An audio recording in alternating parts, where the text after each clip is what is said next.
ಕಾಡಸಿದ್ದೇಶ್ವರ ಸ್ವಾಮಿಗಳ ಆಗಮನಕ್ಕೆ ವಿರೋಧ ಬಸವವಾದಿ ಶರಣರಿಂದ ಪತ್ರಿಕಾಗೋಷ್ಠಿ. ನಮಸ್ಕಾರ, ನಾನು ಮಾಧವಿ ಲಾಖೆ.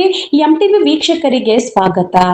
ಬೀದರ್ ಜಿಲ್ಲೆಯ ಬಸವ ಕಲ್ಯಾಣ ನಗರದಲ್ಲಿ ದಿನಾಂಕ 13 ಜೂನ್ 2026ರಂದು ಮಹಾರಾಷ್ಟ್ರ ರಾಜ್ಯದ ಕನ್ನರಿ ಮಠದ ಕಾಡಸಿದ್ದೇಶ್ವರ ಸ್ವಾಮಿಗಳು ಬಸವವಾದಿ ಶರಣರ ಬಗ್ಗೆ ಅವಹೇಳನಕಾರಿ ಹೇಳಿಕೆ ನೀಡಿರುವುದನ್ನು ಖಂಡಿಸಿ ವಿಜಯಪುರ ಜಿಲ್ಲೆಯ ಬಸವವಾದಿ ಶರಣರು ಬಸವ ಕಲ್ಯಾಣ ನಗರದಲ್ಲಿ ಪತ್ರಿಕಾಗೋಷ್ಠಿ ನಡೆಸಿ ತೀವ್ರ ಆಕ್ರೋಶ ವ್ಯಕ್ತಪಡಿಸಿದರು. ಪತ್ರಿಕಾಗೋಷ್ಠಿಯಲ್ಲಿ ಮಾತನಾಡಿದ ಶರಣರು, ಕಾಡಸಿದ್ದೇಶ್ವರ ಸ್ವಾಮಿಗಳು ಬಸವವಾದಿ ಶರಣರನ್ನು ಬಸವ ತಾಲಿಬಾನಿಗಳು ಎಂದು ಸಂಬೋಧಿಸುವ ಮೂಲಕ ಬಸವ ತತ್ವ, ಶರಣ ಸಂಸ್ಕೃತಿ ಹಾಗೂ ಲಕ್ಷಾಂತರ ಭಕ್ತರ ಭಾವನೆಗಳಿಗೆ ಧಕ್ಕೆ ತಂದಿದ್ದಾರೆ ಎಂದು ಆರೋಪಿಸಿದರು. ಇಂತಹ ಹೇಳಿಕೆಗಳು ಸಮಾಜದಲ್ಲಿ ಅಶಾಂತಿ ಉಂಟು ಮಾಡುತ್ತಿದ್ದು ಕೂಡಲೇ ಕ್ಷಮೆ ಯಾಚಿಸಬೇಕು ಎಂದು ಒತ್ತಾಯಿಸಿದರು.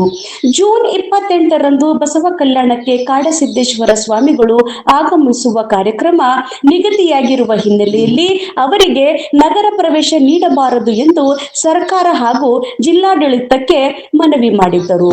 ಬಸವ ತತ್ವವನ್ನು ಅವಮಾನಿಸುವ ಯಾವುದೇ ವ್ಯಕ್ತಿಗೆ ಬಸವ ಕಲ್ಯಾಣದ ನೆಲದಲ್ಲಿ ಅವಕಾಶ ನೀಡಬಾರದು ಎಂದು ಆಗ್ರಹಿಸಿದರು. ಬಸವಣ್ಣನವರ ಸಮಾನತೆ, ಸಹೋದರತೆ ಹಾಗೂ ಮಾನವೀಯ ಮೌಲ್ಯಗಳ ತತ್ವಗಳನ್ನು ಗೌರವಿಸುವ ಪ್ರತಿಯೊಬ್ಬರೂ ಈ ವಿಚಾರದಲ್ಲಿ ಜಾಗೃತಿ ಆಗಬೇಕು ಎಂದು ಶರಣರು ಕರೆ ನೀಡಿದರು. ಪತ್ರಿಕಾಗೋಷ್ಠಿಯಲ್ಲಿ ಬಸವವಾದಿ ಶರಣರು, ವಿವಿಧ ಮಠಗಳ ಪ್ರತಿನಿಧಿಗಳು ಹಾಗೂ ಸಮಾಜದ ಮುಖಂಡರು ಉಪಸ್ಥಿತರಿದ್ದರು. ವರದಿ ಮಹಾಂತೇಶ್ ಕಾಂಬ್ಳೆ, ಎಂಟಿವಿ ನ್ಯೂಸ್ ಕನ್ನಡ. ನಮ್ಮ ನಡೆ ನ್ಯಾಯದ ಕಡೆ. ನಿರಂತರ ಸುದ್ದಿ ಮತ್ತು ಜಾಹೀರಾತುಗಳಿಗಾಗಿ ಎಂಟಿವಿ ಕನ್ನಡ ನ್ಯೂಸ್ ಅನ್ನ ಸಬ್ಸ್ಕ್ರೈಬ್ ಮಾಡಿ. ಧನ್ಯವಾದಗಳು. ನಿಮ್ದು ಎಲ್ಲೇ ಏನು ಪ್ರೊಟೆಸ್ಟ್ ಆಗ್ತೈತಿ ಅದು ಕರ್ನಾಟಕಕ್ಕೆ ಯಾಕೆ ಸೀಮಿತ ಆಗ್ತೈತಿ ಅಥವಾ ಮಹಾರಾಷ್ಟ್ರದಲ್ಲಿ ಅವ್ರು ಮಹಾರಾಷ್ಟ್ರ ಬಿಟ್ಟು ಹೆಚ್ಚಿನ ಪ್ರಚಾರ ಕರ್ನಾಟಕಕ್ಕೆ ಯಾಕೆ ಮಾಡತ್ತಾರ ಅಥವಾ ನೀವು ಅಲ್ಲಿ ಮಹಾರಾಷ್ಟ್ರ ಹೋಗಿ ಅಲ್ಲಿ ಯಾಕೆ ವಿರೋಧ ಮಾಡಕ್ತಿಲ್ಲ? ಅಲ್ಲಿ ಏನಾರು ಅವ್ರ ಬಗ್ಗೆ ಯಾವುದು ಅಲ್ಲಿ ಸ್ವಾಮಿಗಳು ಅಂದ್ರೆ ಕರ್ನಾಟಕದಿರುವ ಸ್ವಾಮಿಗಳು ಅಷ್ಟೇ ಗೌರವ, ಮಹಾರಾಷ್ಟ್ರದಿಲ್ಲ ಎಲ್ಲ ಸ್ವಾಮಿಗಳು ಅಷ್ಟೇ ಗೌರವ. ಆ ಮಹಾರಾಷ್ಟ್ರದಿರುವ ಸ್ವಾಮಿಗಳಿಗೆ ಅವರು ಬಸವಣ್ಣನ ಮೇಲೆ ಭಕ್ತಿ ಇಲ್ಲೇನು? ಅವ್ರು ಯಾಕೆ ಇವರು ಎಲ್ಲೂ ವಿರೋಧ ಮಾತಾಡಕ್ತಿಲ್ಲ? ಮಹಾರಾಷ್ಟ್ರದವರು ಕೂಡ ವಿರೋಧ ಮಾಡ್ತಾ ಇದ್ದಾರೆ. ಅಲ್ಲಿ ವಿರೋಧ ಅವಿನಾಶ್ ಮುಷಿಕರ್ ಅಂತ ನಮ್ಮ ಹೋರಾಟಗಾರ ಮಹಾರಾಷ್ಟ್ರದ ತುಂಬಾ ಎಲ್ಲಾ ಕಡೆನೂ ಹೋರಾಟ ಮಾಡ್ತಿದ್ದಾರೆ. ಅವರು ಅಲ್ಲಿ ಅವ್ರು ಬಾಲ ಬೀಸ್ತಾ ಇಲ್ಲ.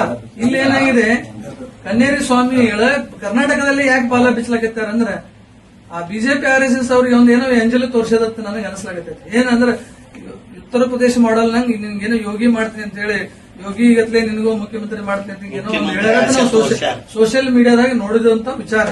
ಅದಕ್ಕೆ ಬಿಜೆಪಿ ಒಳಗೂ ಮುಖ್ಯಮಂತ್ರಿ ಆಕಾಂಕ್ಷಿಗಳು ಯಾರ್ಯಾರ ಅವ್ರ ವಿಚಾರ ಹುಷಾರಾಗಿ ಅಲ್ಲಿಲ್ಲ, ಅಲ್ಲಿ ಯಾರು ಕಲಿಲ್ಲ, ಅಲ್ಲಿ ಜಾಗ ಕಲಿಲ್ಲ, ಹೀಗಾಗಿ ಅವ್ರು ಬಂದು ಇಲ್ಲಿ ಗಲಾಟೆ ಮಾಡತ್ತಾರ. ಕರ್ನಾಟಕದ ಗಲಾಟೆ ಮಾಡತ್ತಾರ, ಕರ್ನಾಟಕದಾಗ ಹೋರಾಟ ಆಗ್ತದೆ. ಸಮಾವೇಶ ಮಾಡುವುದರಿಂದ ಸಮಸ್ಯೆ ಏನಾಗತ್ತದ? ಬಸವಾದಿ ಶರಣರ ಹಿಂದೂ ಸಮಾವೇಶ ಅನ್ಬಾರ್ದು. ಎಲ್ಲಾ ಕಡೆ ಹಿಂದೂ ಸಮಾವೇಶಗಳು ಮಾಡ್ತಾ ಇದಾರೆ. ನೀವು ಸಮಾವೇಶಗಳು ಮಾಡ್ತೀರಿ, ಅವರು ಮಾಡ್ತಾರೆ. ಅವ್ರದೇ ಆದಂತ ಒಂದು ಟೀಮ್ ಕಟ್ಕೊಂಡ್ರೆ ಅವ್ರದೇ ಆದಂತ ಒಂದು ಧರ್ಮದ ವಿಭಿನ್ನವಾದಂತಹ ಯೋಚನೆಗಳು ಅದಾವ, ನಂಬಿಕೆಗಳು ಅದಾವ. ಅದನ್ನ ಯಾಕೆ ಬೇಡ ಅಂತೀರಿ ನೀವು? ಲಿಂಗಾಯತ ಧರ್ಮದ ಹೆಸರು ತೆಗೆದುಕೊಂಡು ಅದನ್ನು ಬಳಕೆ ಮಾಡ್ಕೊಂಡಿದ್ದಾರೆ ಅವರು. ಇಲ್ಲ, ಹಿಂದೂ ಬಸವಾದಿ ಶರಣರ ಹಿಂದೂ ಸಮಾವೇಶ ಅನ್ನೋ ದೃಷ್ಟಿಕೋನದಲ್ಲಿ ಮಾತಾಡಿದಾರಲ್ಲ, ತಪ್ಪೇನಿದೆ ಸರ್? ಕನ್ಫ್ಯೂಷನ್ ಕ್ಲಿಯರ್ ಮಾಡ್ಬಿಡ್ತೀನಿ. ನಮಗೆ ಇರೋದು ಬಸವಣ್ಣ ಅವ್ರ ಹೆಸರನ್ನ